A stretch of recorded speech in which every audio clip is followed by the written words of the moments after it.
So today I'm going to talk about where do Republican voters live in Washington state.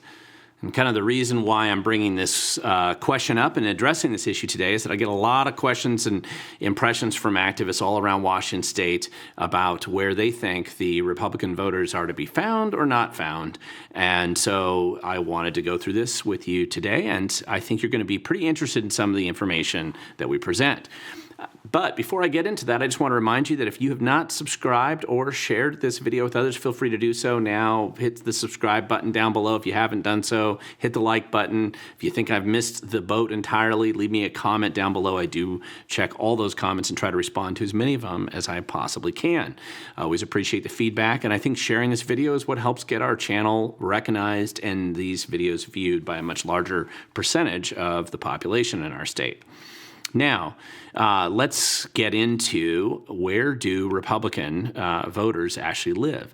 Now, Washington state's made up of 39 different counties, and basically it's a great state. I love this state. I enjoy living here. I'm a fifth-generation Washingtonian, so being a Washingtonian is deep in my blood, and I have family that lives in eastern Washington and up north and all over King County and just all over the state. So it really means a lot to me to understand our state as best that I can and try to communicate what I've learned to you as much as I can as well.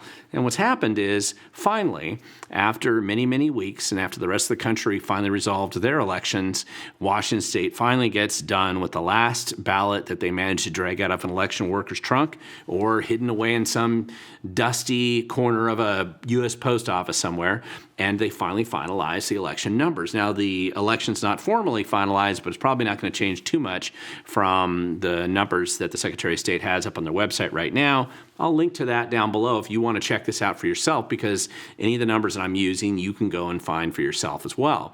But this fact that they're done gives me the final numbers that I can use to kind of break down, at least to some level of detail, where is it that Republican voters actually live. And I find this to be an interesting analysis because things do change a little bit over time, but the information that I found when I got into this is really, it hasn't changed too much, at least in the last 20 years that I've been looking at this kind of information. Now, one of the things that's often happens is we do tend to break Washington state into two quadrants, basically. We have eastern Washington, kind of that red line that you see up there, that kind of does the division here between eastern Washington and western Washington. Generally, you got 20 counties on the east side of the Cascades and 19 on the west side. So that makes up all 39 counties of Washington state. So how many Republican voters, and again, I'm just talking about Republican voters, vote in each of these areas, because this is kind of the demographic divide that you'll oftentimes, a partisan divide that people, especially conservatives, really discuss a lot in Washington state. And as you can see right here, we have, and I'm using the numbers from the governor's race. It was a little bit higher than the president's race. Generally in every county, include in eastern Washington, western Washington, doesn't matter. Dave Reichert, who was the Republican candidate for governor, outperformed Trump. Not by a huge amount, but he did outperform him a bit, depending on which county you look at, and it's all about the same. That performance difference is relatively consistent around the state. So you had 463,828 voters, Republican voters, who voted for Dave Reichert for governor. You had a little bit less than that who voted for Donald Trump for president. But this is a pretty good assessment that these are most likely Republican voters. They just voted for a Republican candidate for governor. It's a lot of people in eastern Washington, just shy of 500,000. Now let's jump over the Cascades and get to the wet side of the state. At the wet side of the state, in western Washington, you actually had 1.245, you basically had 1,245,989 voters.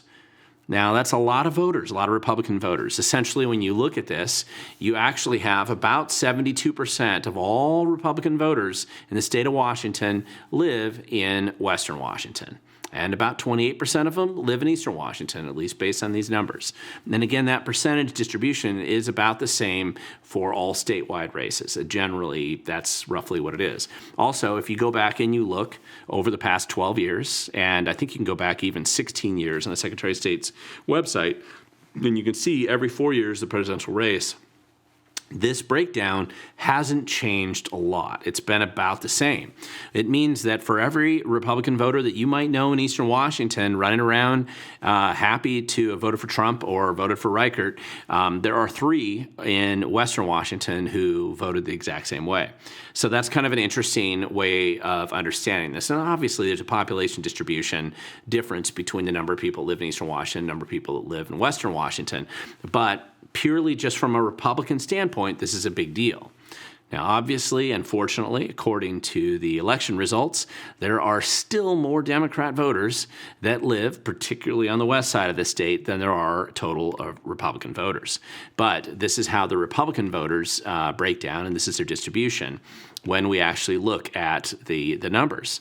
So the question, of course, then is, who the heck actually voted for Bob Ferguson?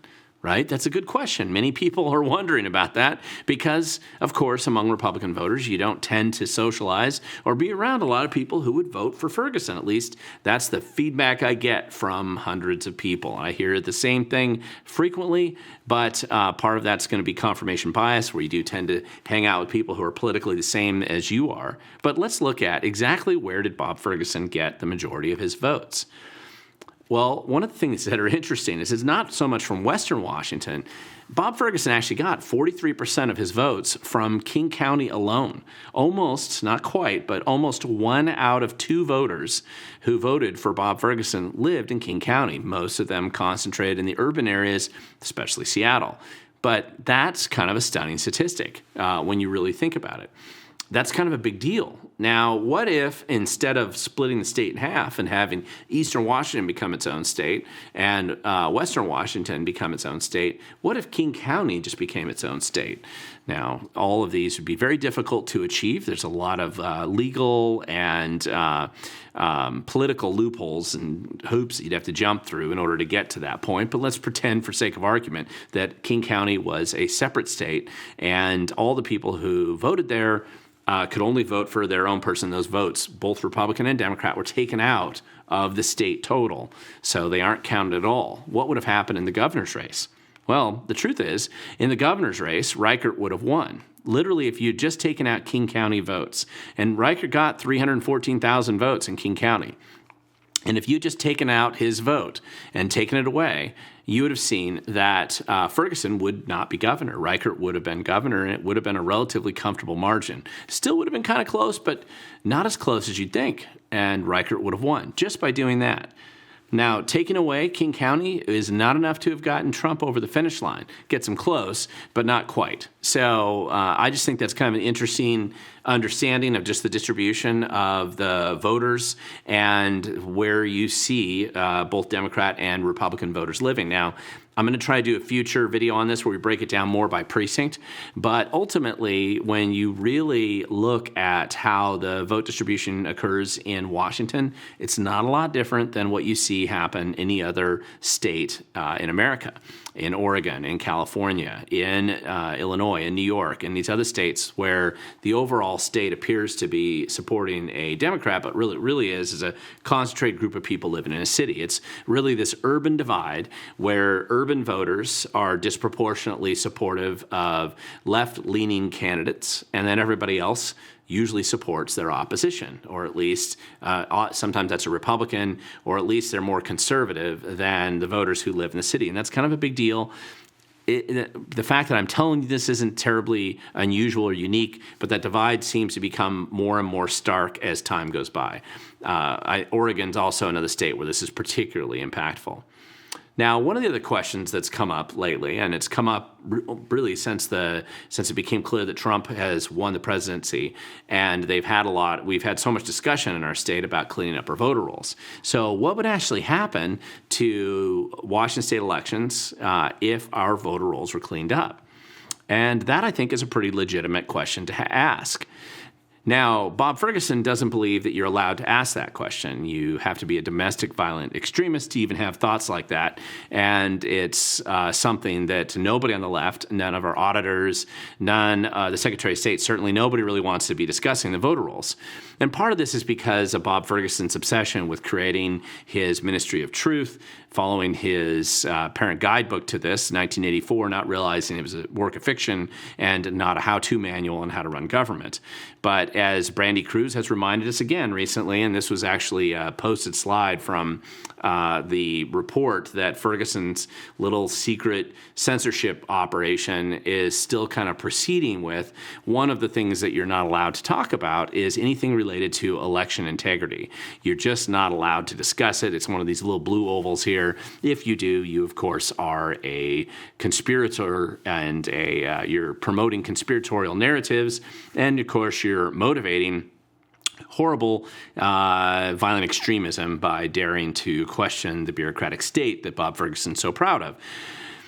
But as my recent video right here mentioned, that federal election reform seems to absolutely be on the table, a priority not really because of Washington, just because of other issues around the state, and Washington's going to be affected by the 6 proposed reforms that are being generally discussed as part of this package. And part of that's inevitably going to be the cleanup of the voter rolls. There's just no way to avoid that. So the question is, how does the distribution of Republican voters really change in a case like that where the voting rolls are cleaned up? More importantly, how does it impact the voting rolls of Democrat voters or left-leaning voters in the state after you've actually had a chance to verify who's a legitimate voter, make sure that you don't have these fake UCAVA votes, make sure that you actually have people that are U.S. citizens voting? It's a lot of work to get there.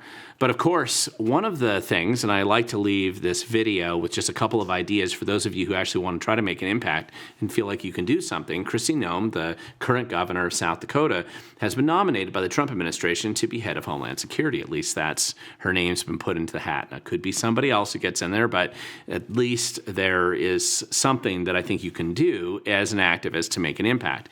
And what the first thing would be is I believe that since the lists of all visa holders, legal visa holders, I'm not talking about people who are here illegally, I'm just talking about people here who have a legitimate reason to be in the United States. So there's no deportation or legal jeopardy associated with making these legal visa holder lists public. Here's why. That list is controlled by Homeland Security. They would have to approve it. If they can make that public, there's an instant benefit, I think, that we get in this effort to try to clean up the voter rolls in our state and elsewhere. And that is, we're going to be able to see how many of these legal visa holders, so these are student visa holders, these are people who may be with green cards or H-1B visas more significantly in Washington state. So, these are productive, capable people here legally. They've gone through the paperwork, but they're not U.S. citizens, so they aren't supposed to vote. So the question is, how many of them have been registered to vote? Now, I know I've had about a dozen or so come to me from all sorts of countries showing me that they're registered to vote against their will, and despite everything they're trying to do, they still get registered to vote. But the question is, how widespread is that practice? If this list was made public, we'd be able to see. Just as significantly, of course, and by the way, this on a small scale, in Oregon, they recently did discover a whole bunch of people that were not U.S. citizens that were registered to vote, and some of whom actually voted. Because if we could look at that list, we would actually be able to see within a few hours, just going back and digging it through the database and comparing, we'd be able to see how many times they voted or if somebody else voted for them. One of the challenges is that some of these people who are here on H-1B visas or student visas, they have a goal and objective to become a U.S. citizen in the future, and one of the disqualifiers is if they illegally voted in the time that they were in this country. They were not allowed to vote. Well, what if somebody else has voted for them? We can at least find out what's going on with these lists. So if you want to start pushing on election reform and just giving us a little bit more information to help push that process through so that we can clean up the voter rolls, one of the things I would do is push the Homeland Security to take the list that they already have and just make it public. They don't even have to do anything with it. Just make it public. Those of us who have the databases and the people who track this stuff regularly, we'd be able to know, again, within a day, how many of these people are registered to vote in their respective states and how many of them actually voted. And that at least would expose one of the cardinal focuses on this reform effort, which is to clean up the voter rolls and to just restore election integrity a little bit more, probably quite a bit more than it currently exists in our state. But again, that's just something you can do. If you want to make an impact, you have to show up. This is an example of something you can do. Because, as I always tell everybody, the future belongs to those who show up.